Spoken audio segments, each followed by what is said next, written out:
Hello प्रिय प्रशिक्षुओं, आप सभी को शुभ प्रभात। मैं चंद्रशेखर, प्रवक्ता शिक्षा शास्त्र, डायट जाफरपुर आजमगढ़। बच्चों, कोविड-19 की इस वैश्विक महामारी के कारण हम सभी काफ़ी दिनों से अपने अपने घरों में सिमटे हुए हैं। हम उम्मीद करते हैं आप सभी स्वस्थ होंगे। Please stay home, stay safe.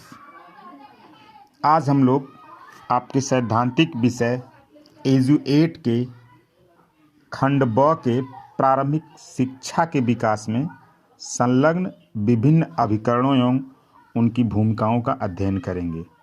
तो आइए सबसे पहले हम अभिकरण का अर्थ जानने की कोशिश करते हैं। शिक्षा केवल व्यक्तियों के व्यवहारों को आकार ही नहीं प्रदान करती, बल्कि हमारी समृद्ध सांस्कृतिक विरासत को आने वाली पीढ़ियों तक पहुंचाने में मदद भी करती है। अतः समाज इस हेतु अनेक अभिकरणों की स्थापना और विकास करता है। साधारण शब्दों में शिक्षा अभिकरण का अर्थ प्रत्यक्ष या अप्रत्यक्ष रूप से उन संस्थाओं से है जो विद्यार्थियों के शैक्षिक उन्नयन हेतु प्रयास करती हैं। अभिकरण का महत्व, इम्पॉर्टेंस ऑफ एजुकेशनल एजेंसीज। शैक्षिक संस्थाएं ही हमारे शैक्षिक उद्देश्यों को प्राप्त करने में सहायता करती हैं। प्राथमिक शिक्षा के क्षेत्र में कार्यरत सभी औपचारिक एवं अनौपचारिक संस्थाओं को निम्नवत वर्गीकृत किया जा सकता है। सर्वप्रथम, राष्ट्रीय स्तर पर कार्य करने वाले अभिकरण, राज्य स्तर पर कार्य करने वाले अभिकरण, जिला स्तर पर कार्य करने वाले अभिकरण, स्थानीय स्तर पर कार्य करने वाले अभिकरण। तो आज हम राष्ट्रीय स्तर पर कार्य करने वाले अभिकरणों में एनसीईआरटी, एनसीटी, न्यूपा, केव, इग्नू, एनआईओएस आदि में से सबसे पहले एनसीईआरटी के बारे में जानने का प्रयास करेंगे।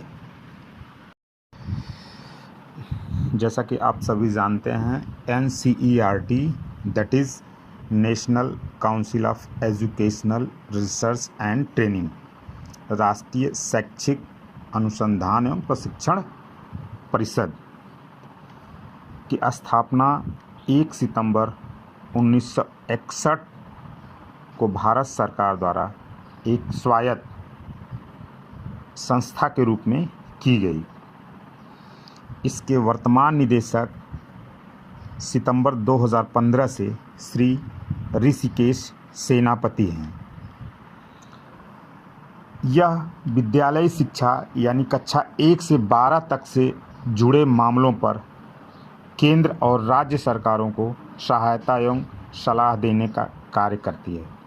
यह शैक्षिक नीतियों एवं कार्यक्रमों के निर्धारण में मदद करती है। इसके प्रमुख कार्यों को हम संक्षेप में निम्न बिंदुओं के अंतर्गत समझ सकते हैं। शैक्षिक शोधों, नवाचारों, प्रयोगों और विचारों को प्रोत्साहन, राष्ट्रीय पाठ्यचर्या की रूपरेखा दैट इज एनसीएफ का निर्माण, पाठ्यक्रम, पाठ्यपुस्तकें, सीखने सिखाने की सामग्री, प्रशिक्षण मॉडल, रणनीतियाँ, ऑडियो वीडियो और आईसीटी का निर्माण, प्री सर्विस और इन सर्विस अध्यापकों का प्रशिक्षण, राज्य स्तर, राष्ट्र स्तर और अंतर्राष्ट्रीय स्तर पर कार्यरत संगठनों के बीच समन्वय और संगठन करने का काम। बच्चों, कई बार इसके फुल फॉर्म में ऑप्शन देके आपको उलझा दिया जाता है, तो ध्यान रखिए, नेशनल काउंसिल ऑफ एजुकेशनल है। कई बार ऑफ की जगह फॉर एजुकेशनल की जगह एजुकेशन दे के आपको उलझाने का प्रयास किया जाता है। सो इसको ध्यान से समझ लें। आइए अब हम एनसीईआरटी के सहयोगी संस्थानों के बारे में जानने की कोशिश करते हैं। इसके प्रमुख संस्थान निम्नवत हैं। नंबर 1, राष्ट्रीय शिक्षा संस्थान नई दिल्ली।